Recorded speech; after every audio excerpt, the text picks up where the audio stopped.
ಮತ್ತು ಊ ಸ್ವರದ ಪದಗಳು. ಮಕ್ಕಳೇ, ಇಂದು ನಾವು ಉ ಮತ್ತು ಊ ಅನ್ನು ಕಲಿಯಲಿದ್ದೇವೆ. ಉ ಮತ್ತು ಊ ಇಂದ ಪ್ರಾರಂಭವಾಗುವ ಪದಗಳನ್ನು ನೋಡೋಣ. ಉ ಇಂದ ಉಂಡೆ, ಉ ಇಂದ ಉಂಗುರ ಮತ್ತು ಉ ಇಂದ ಉಪಕರಣ. ಈಗ ನಾವು ಉ ಸೇರಿರುವ ಪದಗಳನ್ನು ನೋಡೋಣ.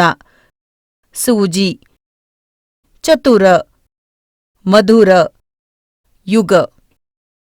ಈಗ ಯಾವುದೇ ಅಕ್ಷರದೊಂದಿಗೆ ಉ ಅನ್ನು ಹೇಗೆ ಸಂಯೋಜಿಸುವುದು ಎಂದು ನೋಡೋಣ. ಶ ಜೊತೆ ಉ ಕೂಡಿದರೆ ಶು ಆಗುತ್ತದೆ. ನಾವು ಪ ಜೊತೆಗೆ ಉ ಸೇರಿಸಿದರೆ ಅದು ಪೂ ಆಗುತ್ತದೆ.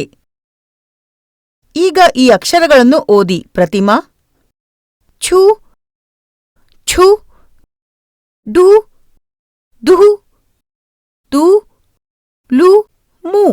ಈಗ ನಾವು ಊ ಶಬ್ದವನ್ನು ಒಳಗೊಂಡಿರುವ ಪದಗಳನ್ನು ನೋಡೋಣ. ಇದು ಊ. ಉಚ್ಚಾರಣೆಯನ್ನು ದೀರ್ಘ ಮಾಡಿ.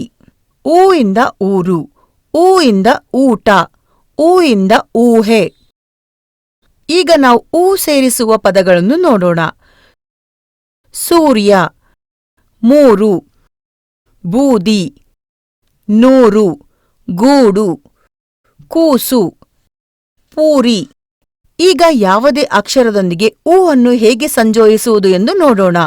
ಜ ಜೊತೆಗೆ ಉ ಕೂಡಿದರೆ ಜೂ ಆಗುತ್ತದೆ.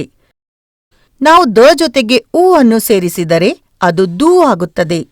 ಈಗ ಇಲ್ಲಿ ನೋಡಿ, ಕೆಲವು ಅಕ್ಷರಗಳಲ್ಲಿ ದೊಡ್ಡ ಪ್ರಮಾಣದ ಉ ಅನ್ನು ಬಳಸಲಾಗಿದೆ. ಬನ್ನಿ ಅವುಗಳನ್ನು ಓದೋಣ.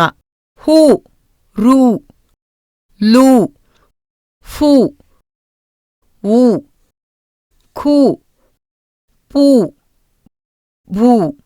ಈಗ ಮಕ್ಕಳೇ, ನಾನು ನಿಮಗೆ ಕೆಲವು ಚಿತ್ರಗಳನ್ನು ತೋರಿಸುತ್ತೇನೆ. ಅದರ ಹೆಸರು ಅದರ ಕೆಳಗೆ ಇರುತ್ತದೆ. ಆದರೆ ಆ ಹೆಸರಿನಲ್ಲಿ ಉ ಮತ್ತು ಉ ಎರಡರ ಗುಣಿತಾಕ್ಷರಗಳು ಹೊಂದಿಕೊಂಡಿರುವುದಿಲ್ಲ. ಆ ಚಿತ್ರಗಳ ಹೆಸರನ್ನು ನಾನು ಹೇಳುತ್ತೇನೆ. ನೀವು ಅದನ್ನು ಗಮನವಿಟ್ಟು ಕೇಳಬೇಕು ಮತ್ತು ಸರಿಯಾದ ಸ್ಥಳದಲ್ಲಿ ಉ ಅಥವಾ ಉ ಗುಣಿತಾಕ್ಷರಗಳನ್ನು ಸೇರಿಸಬೇಕು. ಸರಿ ಶಿಕ್ಷಕರೇ? ಇದು ಹುಲಿ ಮತ್ತು ಇದು ಪೂಜ. ಟೀಚರ್, ನಾನು ಬರೆಯುತ್ತೇನೆ. ಹುಲಿ ಮತ್ತು ಪೂಜೆ. ಇದು ಸರಿಯೇ ಟೀಚರ್?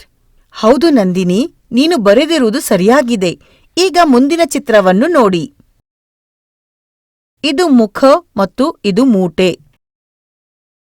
ಟೀಚರ್, ನಾನು ಬರೆಯುತ್ತೇನೆ. ಮುಖ ಪದದಲ್ಲಿ ಸಣ್ಣ ಪ್ರಮಾಣದ ಉ ಇರುತ್ತದೆ ಮತ್ತು ಮೂಟೆಯಲ್ಲಿ ದೊಡ್ಡ ಪ್ರಮಾಣದ ಉ ಇರುತ್ತದೆ. ಇದು ಸರಿಯೇ ಶಿಕ್ಷಕರೇ? ಸರಿಯಾಗಿದೆ ರಾಧಿಕಾ. ಈಗ ಸಾನಿಯಾ, ನೀನು ಉತ್ತರಿಸಬೇಕು. ಇದು ಗುಲಾಬಿ ಮತ್ತು ಇದು ಸೂಪ್. ಟೀಚರ್, ಇದು ಗುಲಾಬಿ. ಗೆ ಸಣ್ಣ ಪ್ರಮಾಣದ ಉ ಸೇರಿಸಬೇಕು. ಇದು ಸೂಪ್. ಗೆ ದೀರ್ಘ ಉ ಸೇರಿಸಬೇಕು. ತುಂಬಾ ಚೆನ್ನಾಗಿದೆ ಸಾನಿಯಾ. ಈಗ ಮುಂದಿನ ಚಿತ್ರವನ್ನು ನೋಡಿ. ಇದು ತುಟಿ, ಇದು ಕೂದಲು. ಟೀಚರ್, ಈ ತುಟಿಯಲ್ಲಿ ಸಣ್ಣ ಉ ಸೇರಿಸಬೇಕು ಮತ್ತೆ ಕೂದಲ ಪದಕ್ಕೆ ದೀರ್ಘ ಉ ಸೇರಿಸಬೇಕು. ಇದು ಅತ್ಯುತ್ತಮ ಉತ್ತರವಾಗಿದೆ. ಈಗ ರಾಧಾ, ನೀನು ಉತ್ತರಿಸಬೇಕು. ಸೂರ್ಯ, ಗರುಡ. ಟೀಚರ್, ಸೂರ್ಯದಲ್ಲಿ ದೀರ್ಘ ಉ ಸೇರಿಸಬೇಕು ಮತ್ತು ಗರುಡದಲ್ಲಿ ಸಣ್ಣ ಉ ಸೇರಿಸಬೇಕು. ಚೆನ್ನಾಗಿದೆ ರಾಧಾ. ಈಗ ಇದು ತೂಕದ ಚಿತ್ರ ಮತ್ತು ಇದು ಮುಕುಟದ ಚಿತ್ರ. ಇಲ್ಲಿ ತೂಕದಲ್ಲಿ ದೀರ್ಘ ಉ ಹಾಕಬೇಕು ಮತ್ತು ಮುಕುಟದಲ್ಲಿ ಸಣ್ಣ ಪ್ರಮಾಣದ ಉ ಮ ಮತ್ತೆ ಟ ಅಕ್ಷರಗಳಿಗೆ ಸೇರಿಸಬೇಕು. ನಾವು ಇನ್ನು ಎಷ್ಟು ಪದಗಳನ್ನು ಕಲಿತಿದ್ದೇವೆ ಎಂಬುದನ್ನು ಮತ್ತೊಮ್ಮೆ ಓದೋಣ.